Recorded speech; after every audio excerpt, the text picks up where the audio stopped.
In preparing the client plan, it's important to remember the goal of the Money Organizer plan. We understand that most wealth is lost in the way people manage their money. With that in mind, and since our jobs as advisors is to help clients reach their greatest level of wealth, the first step is to organize the client's money in a way that will best utilize their cash flow into a wealth building strategy. In the previous video, we covered reviewing the client data. In this video, we're going to continue with the same client and look at best uses of the new CAFR we created. Money Organizer Pro will take the $1,110 of CAFR and put it to work in a 5-step wealth building plan. Although the plan is dynamic, meaning you can make adjustments to it, we've also put in place some defaults to help you out. I'll show you what I mean in just a moment. In this particular case, we're recommending to reduce spending to dining out, vacations, and clothing. Those changes improve their CAFR position from a negative $90 per month to a positive $1,110 per month. While not every client will be this dramatic of a change, this client sample is used to best illustrate some points. Money Organizer Pro will take that money and apply it to the 5-step wealth building plan and then show in the report the client's future wealth opportunity if they were to follow the plan. Let's look at the 5-step plan more closely. You can find the 5-step plan on page 8 of the Money Organizer plan. As you can see, the first place the software will apply the $1,110 per month is to step 1, which is what we call the good defense step, emphasizing the importance of setting a defense strategy to protect one's assets. Step 1 includes an emergency fund, normally about 1 month's worth of expenses, and asset protection like life insurance.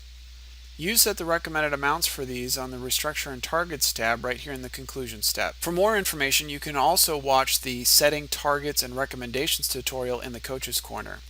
Once the emergency fund amount is reached, the software will then apply the CAFR to step 2 of the plan, debt elimination.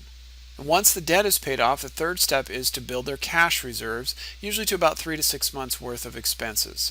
There are other in-depth tutorials on the 5-step plan, but for this video, I will just add a few comments. The philosophy of starting with the emergency fund is to help protect clients from going further into debt. Without an emergency fund, it's likely the client will use credit cards for life's mishaps, thereby interrupting any wealth building plan that you may have put in place. When it comes to debt, we understand there are 2 kinds of interest, the kind you earn and the kind you pay, and you can't create wealth if you're paying more interest than you're earning. For this reason, we take paying off debt very serious and we make it a priority. But as I'll show you in just a moment, you can adjust this based on what you think is best for the client. The cash reserves amount is designed more for major events like job loss or major medical expenses not covered by insurance.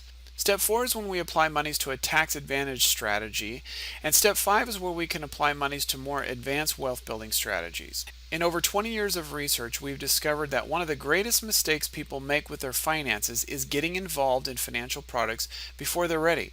You may have your own approach, but let me say one of the great things about the 5-step plan is clients like the conservative approach and have commented in feedback forums that it makes them feel more at ease about working with an advisor who presented the plan because it implies a prudent approach to wealth management. Now, with that being said, the defaults set in the CAFR allocation are not in the exact order of the 5-step plan. Instead, we apply some of the CAFR to debt, some to cash reserves, and some to investments. These defaults are based on years of research working with advisors and their clients, and I would encourage you to start with these defaults and then adjust them as you need. And again, you can learn more in the Coach's Corner under Setting CAFR for the 5-step plan. And you'll notice that there is no Phase 1 in the CAFR allocation tab. That's because Phase 1 is the contribution to emergency fund. And Money Organizer Pro considers it not optional to not have an emergency fund. However, you are the one who sets the emergency fund amounts on the Restructure and Targets tab, so technically you could recommend an amount that's low so that it's reached early, but we recommend an amount equal to 1 month's worth of expenses. In Phase 2, we're telling the software to take the CAFR amount, remember it was $1,110, and apply 60% towards non-mortgage debt, 20% towards cash reserves, and 20% towards investment and savings. When any of these levels are met, the software will then look for the next instructions. For example, if you have a client who reaches their cash reserves recommended balance but has not yet paid off all their debt, we're then telling the software to apply 60% of the CAFR towards paying off debt and the rest to go towards savings and investment. On the other hand, if the client reaches the point where all their debt is paid off, they will move to the next phase and the software will look for new instructions. A common request from clients getting closer to retirement is to pay off their home.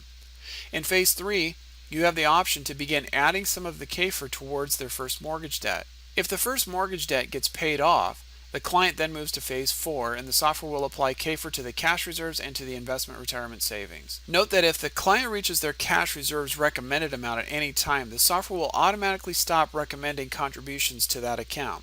So if by phase 4 the client has all of the recommended savings amount, the software will then apply 100% of the KFIR to the investment and retirement savings strategy. So how do you know how much to apply to each category, or is there a method for making these choices? The best way is to look at the client's goals. Money Organizer Pro is designed to help clients with short and long-term goals. What I'm looking for as an advisor is to see how I can help clients reach their goals. In this case, I have a client who wants to pay off debt.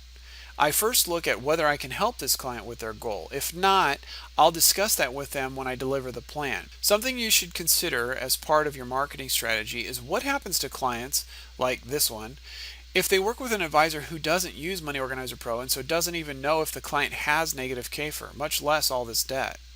Unfortunately, the client's debt is likely to increase until they get to a place where they can no longer borrow, and then they're forced to liquidate their assets just to pay off their debt. The next goal of this client is to pay off their house, and as we reviewed earlier, in phase 3, 15% of the KFIR will be applied towards paying off their mortgage.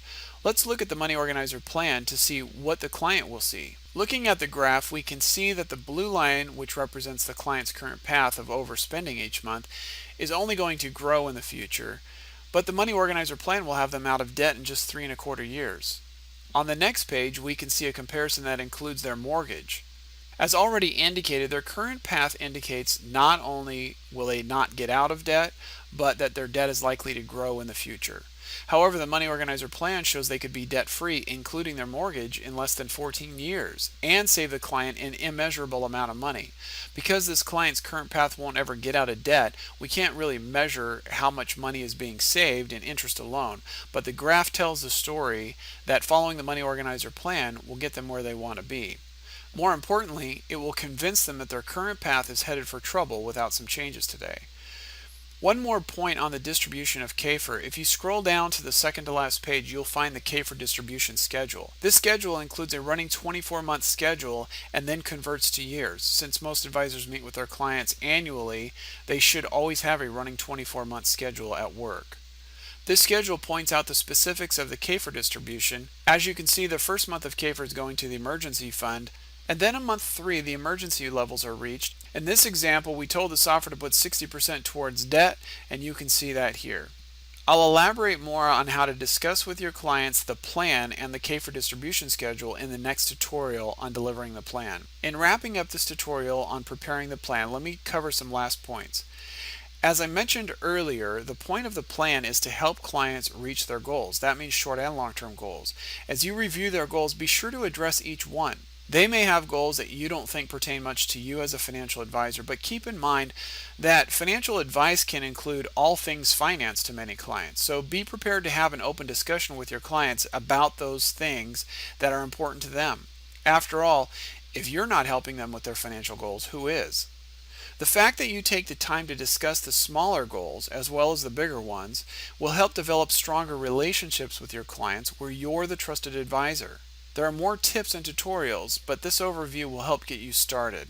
And now we're ready to generate and deliver the plan, which we'll cover in the next tutorial in this Getting Started series.